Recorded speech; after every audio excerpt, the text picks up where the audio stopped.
heifer.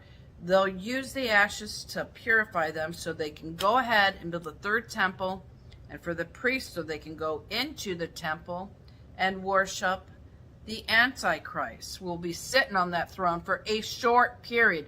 Then our Messiah, Jesus Christ, will come down and destroy them.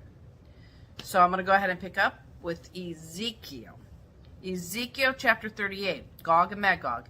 Boy, this was hard to put together because there's so many different interpretations of what the biblical places were compared to the modern day countries. So I just put this together as best as I can, and I'm going to interpret as best as I can as well. So Ezekiel chapter 38, Gog and Magog. It's God speaking. The Lord God in heaven says, I am against you, Gog, chief prince of Rosh, which is Russia, Meshach, the old name for which is known today as Moscow, and Tibul is an area in Turkey. Some scholars believe Meshach represents the Muslims and Tibul the Roman Catholics. I'm not sure, but that's what they think, and the theologians as well. That wind feels good, that breeze. I will turn you around and put hooks into your jaws, and I will bring you out, and all your armies, horses and horsemen, all of them clothed in full armor. So they're already ready for war. They have their armor on. And when God says, I will put hooks in your jaws, that means he's going to rail them in. He's going to bring them in. Come on. You want to have war? See, they're not going up against Israel. They're going up against God Almighty, Israel's God. And God is going to settle it for once and for all. So this is supposed to happen, guys. God is going to let them come on in for war. Don't be surprised. All of them with buckler, which is small shields, and shields. Back then, the other shields, not the buckler, but the shields covered the soldier's entire body. Welding swords. So they're ready. They're ready for war. Persia,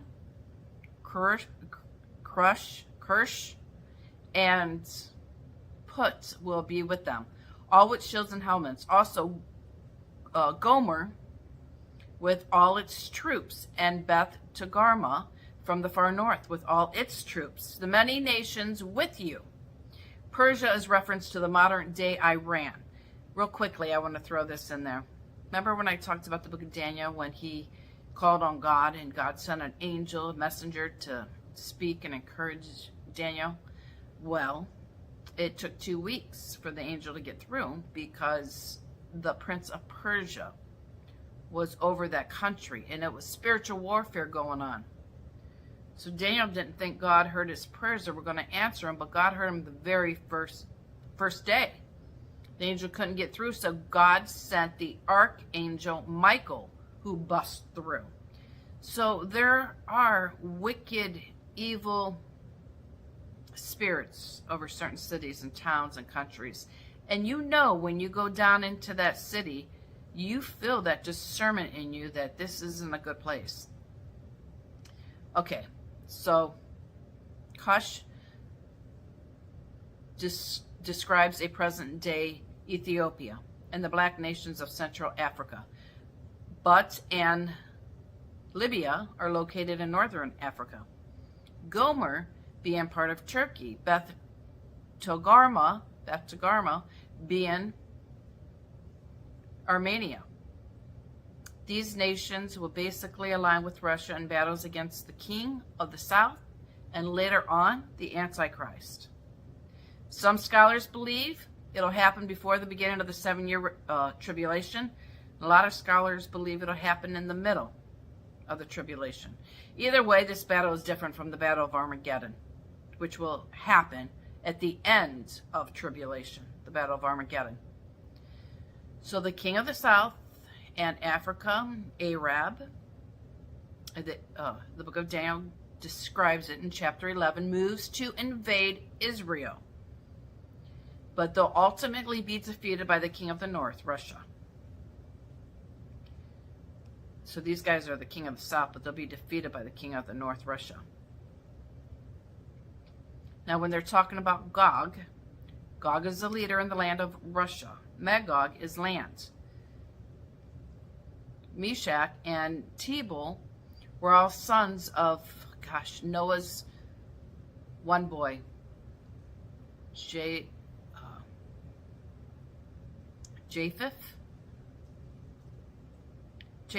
I believe that's how you pronounce it, who was one of the three sons of Noah. Japheth and his family migrated to the area of modern-day Russia.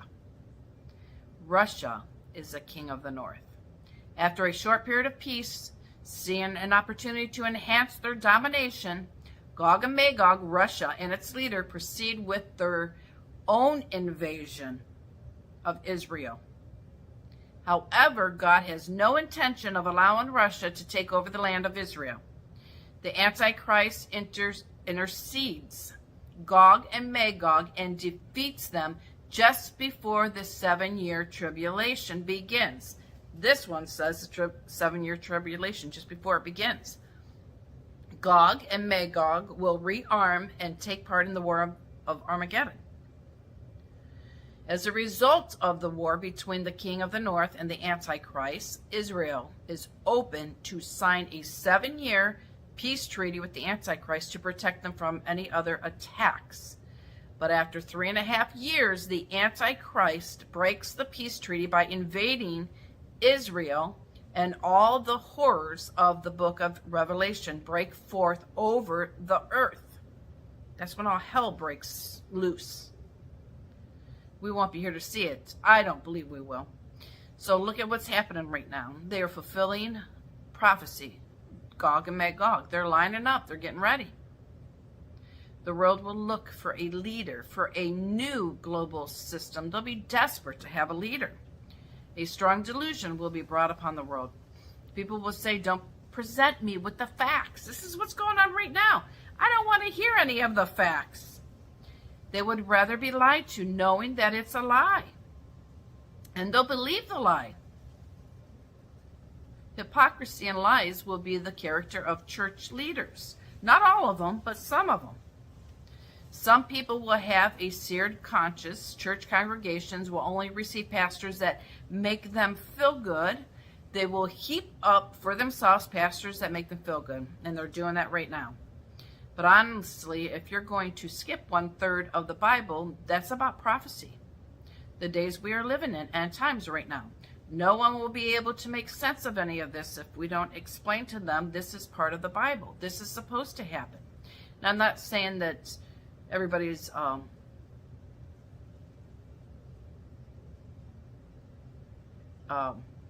eschatology, that's what study the end times is. Not everybody's assignment is to do that, but he's wanting us to warn the people what's going on so that they're not scared, and to reach out to the lost. Our time is short. It's before he comes and takes us home. So unless we study, and it's not up to your pastor to tell you everything. I mean, we need to get into the Bible and read it ourselves. Unless we study the Bible and look into the world, the events unfolding, and then share it with those who don't understand, who are in fear. That's what we do. We get in the Bible, we study, and then we let people know this is what's going on and this is what's supposed to happen. I use Crosswalk, Blue Letter Bible, and I like Tom Hughes. He's online. He studies. He's right on top of everything. He's almost daily. He lets you know what's going on over in Israel and in the world. It's happening so rapidly. Eschatology is what he studies. Now in 1 Timothy chapter 4, they will outlaw us eating meats. They're working on that now. Over 1.6 million farm animals died in barn fires in 2020. I wish I would have updated that because there's many, many, many more since then. Food processing plants catching on fire mysteriously. In Florida, in 2021, Florida passed a law of banning cruise lines requiring passengers to get the shots to go on a cruise. The Norwegian Cruise Line sued Florida. So the chief judge ruled unvaccinated Floridans risk being turned away from the businesses that make their life possible: grocery stores, restaurants, fitness centers, clothing stores, and even pharmacies. The judge said if it wasn't for this law, business could refuse to let people buy and sell, and that is unconstitutional discrimination. If it wasn't for the law they had, then other places could deny them to buy or sell. That's the beginning of the mark. They're opening the door to the mark of the beast.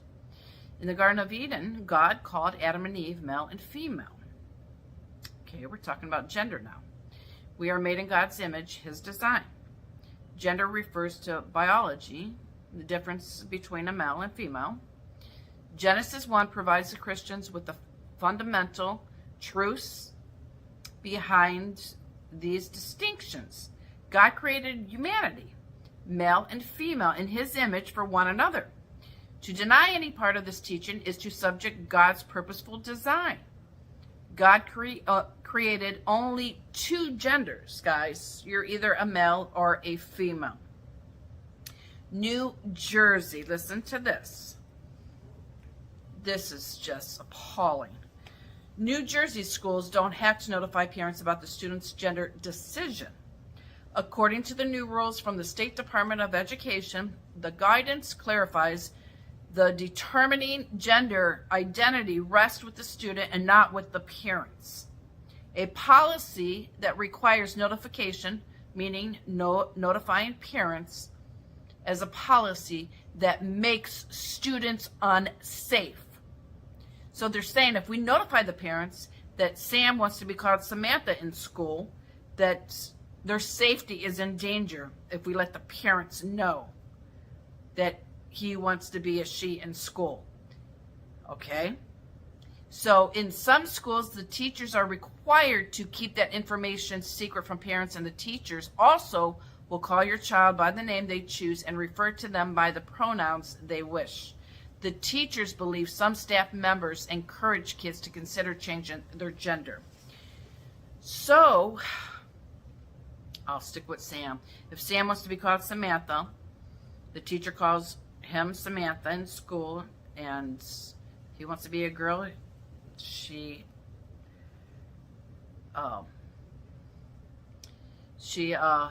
addresses him as a girl.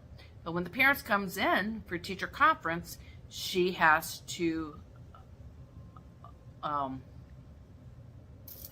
address him as a boy and by the name of Sam, and not to tell his parents that he's a girl at school. Oh, gosh. So in Great Valley School District, Delaware, there's no age given in their policy, so it could be applied to students as young as kindergartens. How messed up is that? How confusing. How could they do this to children? Get involved with your school board, guys. It's appalling what is happening to the children with the sex education, teaching them about transgender. People only listen if you guys rise up. I mean, even us, grandparents, we need to rise up too. This is happening. It's time for us to step up and be the voice for the children. And they're going to try to include the COVID vaccine in their shot records for immunity. That is for their for them to be able to go into kindergarten.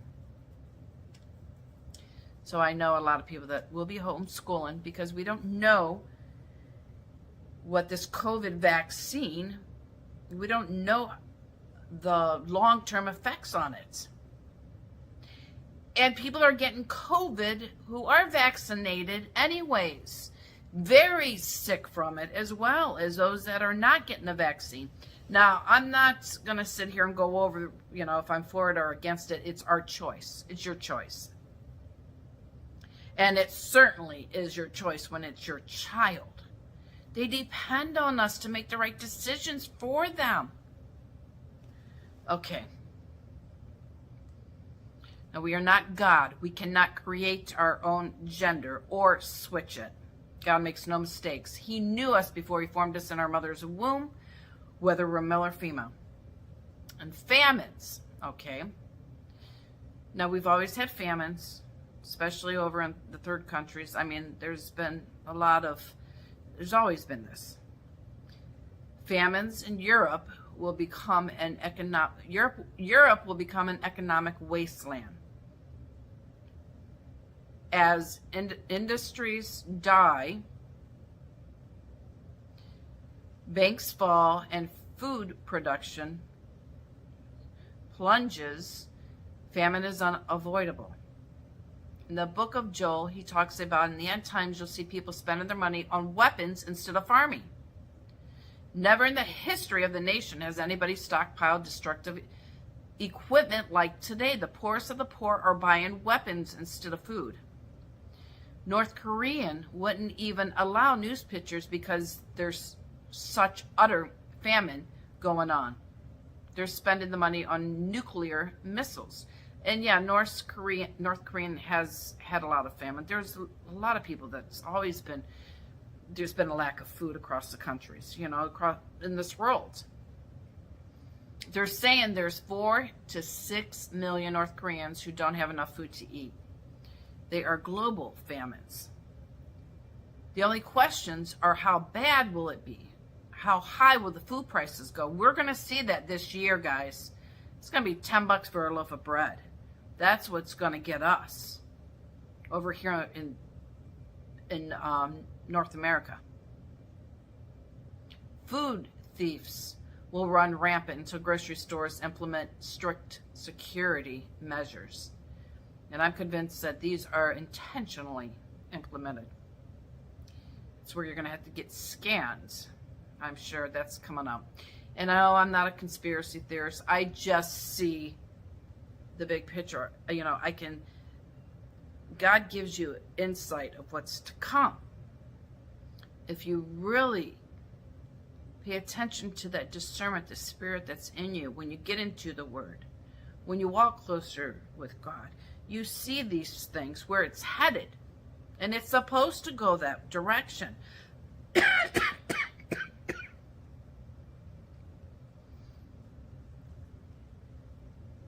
Although many of our food supplies will be destroyed because of the weather, floods, drought, fires. Now, Russia is destroying Ukraine's farm economy, including their farm equipment.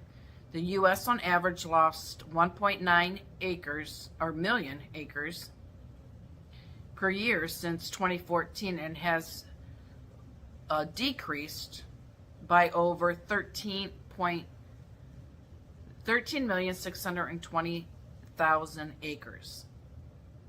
That's how much land has decreased. Bill Gates owns 268,000 acres of farmland in the United States. Bill Gates is looking into what is called super crops. This could lead to producing more milk, chickens laying better eggs, and crops being able to stand drought and disease. Gates Foundation will invest $40 million in projects to develop livestock vaccines and make them accessible to the poorest small-scale farmers across Africa and South Asia. I bet he will. So, if you're starving, many will gladly trade their freedom and liberty for food. While let me get my glasses on. That would help. While digital rationing cards are not in or among themselves the mark of the beast, it's a social system identical to the one imposed by the mark of the beast. It's what's to come.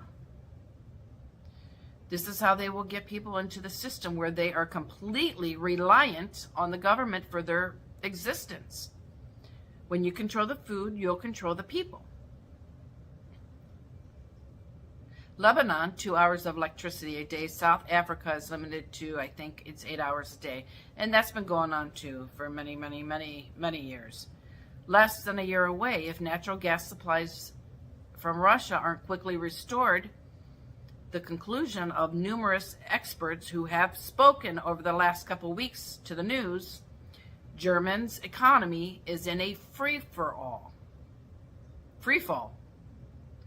free-for-all. That's what it's going to be like around here. In a free fall, Europe is collapsing. We watch what's going on over in China. China has an economic catastrophe coming. It's everywhere. All these things are the beginning of sorrows. Jesus says, when you see all these things begin to take place, look up. Lift your head. Your redemption draws near.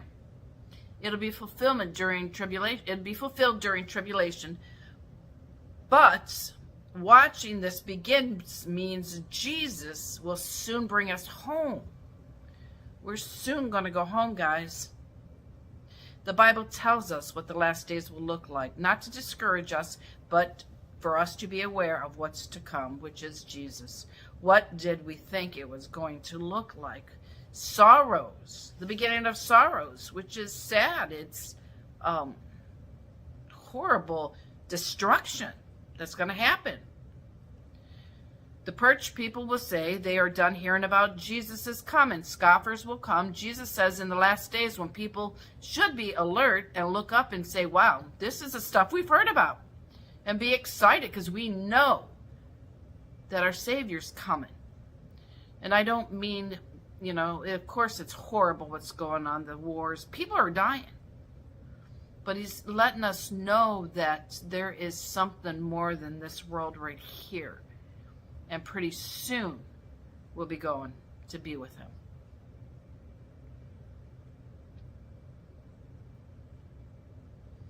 And you would think that people would be wanting to dig into the Bible with all the stuff going on right now. But it seems to be the opposite. Peter says they will be willfully ignorant. The atheists are going to be looking into the Bible, wondering what the Bible has to say about these events. Revelations, and hopefully they'll keep looking into the Bible. They'll find God. Revelation 16:12, the sixth angel poured out his bowl on the great river Euphrates, and its water was dried up to prepare the way for the kings from the east. The Euphrates River is drying up, guys. Check out YouTube, Euphrates River drying up proof. It compares the river from either 2020 or 2021 to right now in 2022. You will be shocked. It is amazing how quick that river has dried up.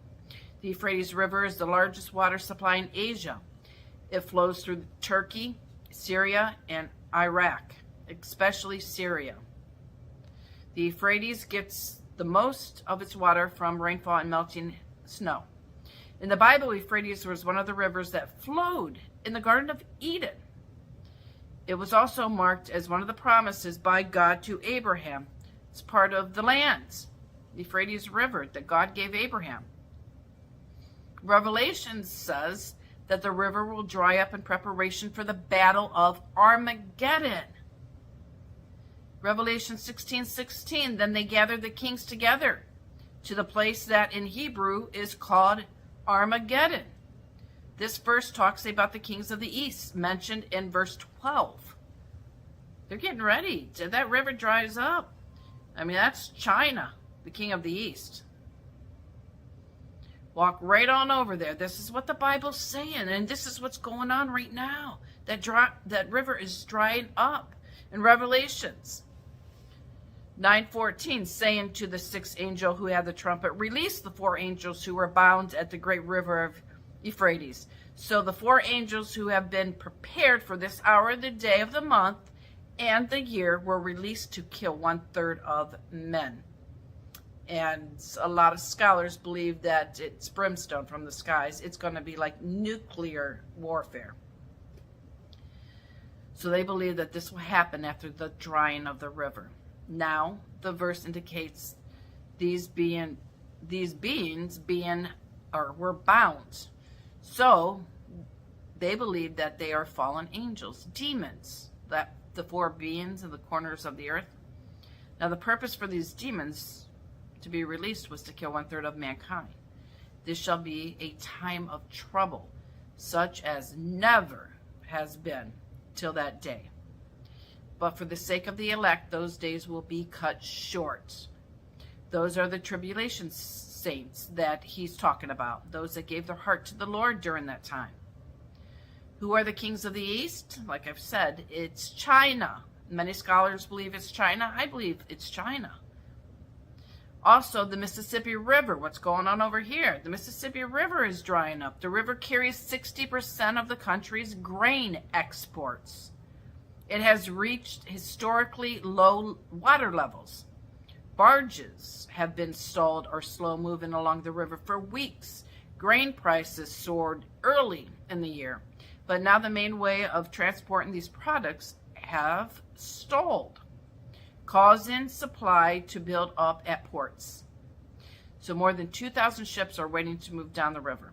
Soybeans have been left to rot outside of grain storage elevators, according to the industrial reports. In addition to the supply chain, their concerns over drinking water contamination have begun. The Gulf of Mexico is rising with sea levels, causing salt water to make its way into the water-starved Mississippi.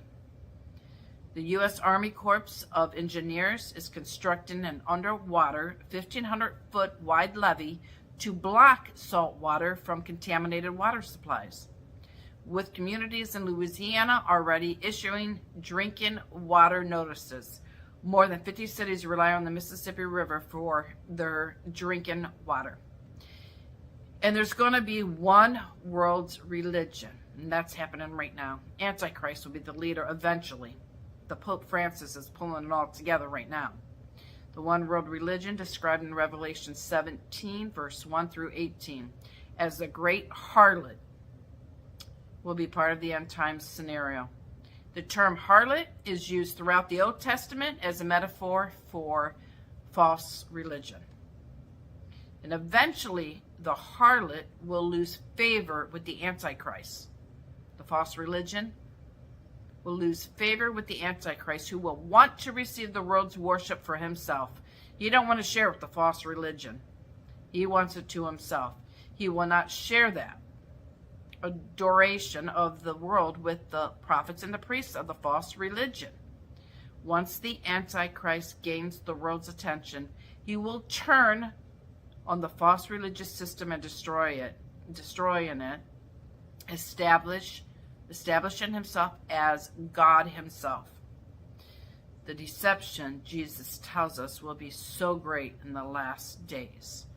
And he will come and he will destroy the temple and the Antichrist, who will sit in that temple and demand to be worshipped, or if you don't worship him, you'll be killed. He's always wanted to be God.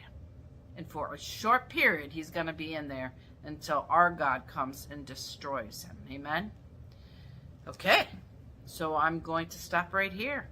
And I'm going to jump back on someday, I don't know, next week, maybe towards the end of the week, and talk about the book of Thessalonians. And that's a pretty good book as well.